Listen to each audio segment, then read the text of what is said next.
Assalamualaikum warahmatullahi wabarakatuh. Shalom, Om Swastiastu, Namo Buddhaya. Salam kebajikan bagi kita semua.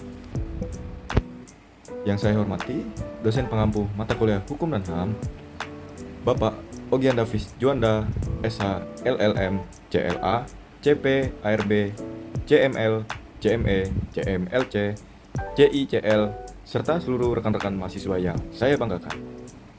Puji syukur, marilah kita panjatkan kehadiran Tuhan Yang Maha Esa atas nikmat kesehatan dan kesempatan yang diberikan.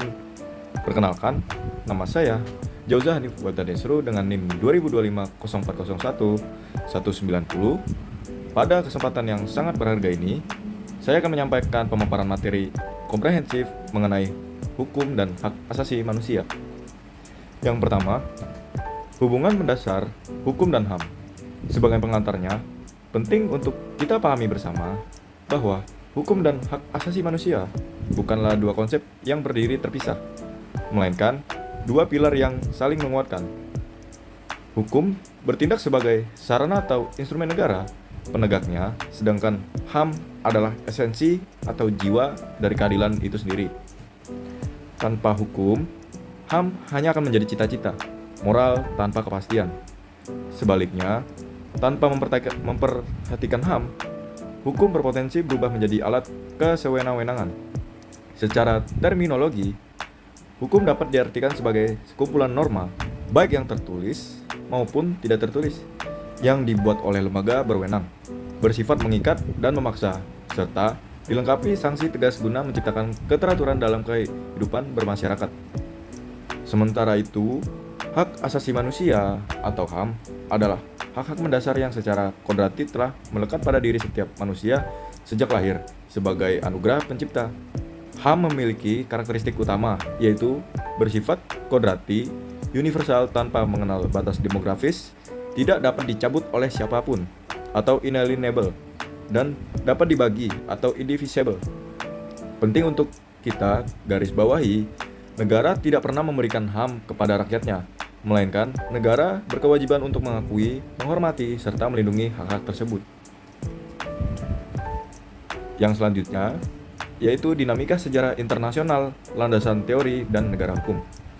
Mengulas sejarahnya, di kancah internasional, pengakuan terhadap HAM melewati perjalanan yang panjang dan berdarah. Titik awasnya dapat kita lacak dari lahirnya Magna Carta pada tahun 1215 di Inggris yang membatasi kekuasaan absolut raja. Dilanjutkan dengan Bill of Rights pada tahun 1689, puncaknya yaitu pasca penderitaan hebat akibat Perang Dunia Kedua, PBB merumuskan dan mengesahkan Universal Declaration of Human Rights atau UDHR pada 10 Desember 1948. Deklarasi ini yang hingga kini menjadi pilar landasan moral dan hukum internasional. Secara teoritis, pemikiran HAM ini ditopang oleh mazhab utama, yaitu pertama, teori hak kodrati atau natural right theory yang dipelopori oleh John Locke. Teori ini menegaskan bahwa setiap individu secara alami memiliki hak atas kebebasan, hidup, dan kepemilikan yang tidak boleh dirampas oleh kekuasaan manapun. Yang kedua, ada teori positivisme hukum yang berpandang bahwa hak asasi baru memiliki kekuatan mengikat secara hukum ketika hak tersebut telah dicanangkan secara formal ke dalam peraturan perundang-undangan positif suatu negara. Dari perpaduan teori tersebut, lahirlah 4 prinsip dasar HAM, yaitu universalitas, kesetaraan, non-diskriminasi, serta tanggung jawab negara. Tanggung jawab negara ini berwujud dalam 3 kewajiban mendasar, yaitu yang pertama, menghormati atau respect, yang kedua, melindungi, to protect, dan yang terakhir, memenuhi, to fulfill, hak-hak warga negaranya. Prinsip ini bermuara pada konsep negara hukum, Rechtsstaat atau rule of law. Hubungan antara negara hukum dan HAM bersifat simbiotis dan organis. Sebuah negara secara yuridis tidak bisa mengklaim dirinya sebagai negara jika di dalam praktik pemerintahan tidak menyediakan jaminan konstitusional dan perlindungan nyata terhadap HAM. Yang selanjutnya, perkembangan HAM di Indonesia dan isu pelanggaran. Jika kita ke bawah dalam diskursus nasional, rekam jejak perjuangan HAM di Indonesia terbagi ke dalam 2 periode utama. Yang pertama, yaitu fase pra-kemerdekaan.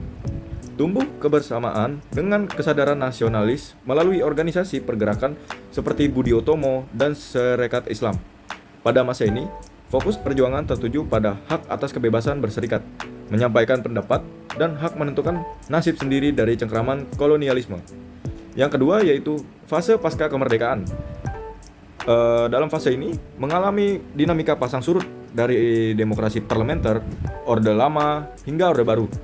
Era reformasi tahun 1998 menjadi tonggak sejarah terbesar dengan diterbitkannya TAP MPR nomor 17 tahun 1998, Undang-Undang nomor 39 tahun 1999 tentang HAM, serta dimasukkannya bab khusus HAM dalam amandemen Undang-Undang 1945.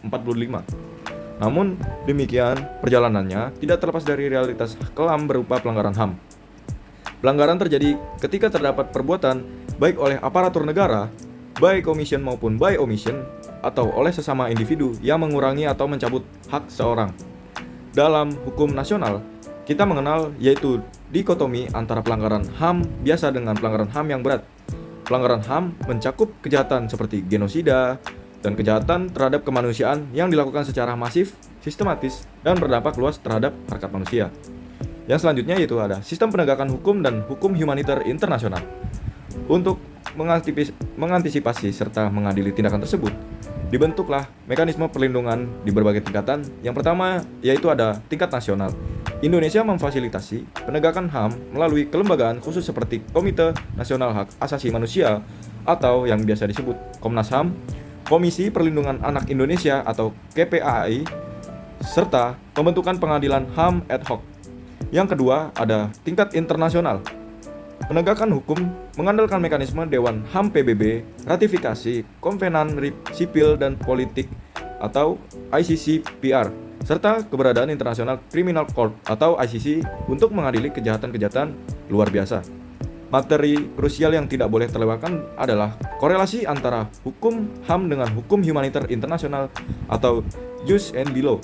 Hukum humaniter adalah aturan yang berlaku khusus pada situasi konflik bersenjata untuk meminimalisir penderitaan akibat perang dan melindungi pihak yang terlibat dalam pertempuran. Hubungan keduanya bersifat komplementer atau saling melengkapi.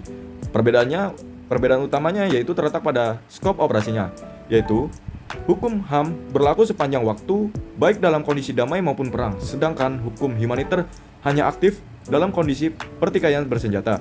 Meskipun berjalan pada ranah berdedikasi berbeda, keduanya bertemu pada satu muara, memelihara martabat kemanusiaan dan mencegah tindakan sewenang-wenang.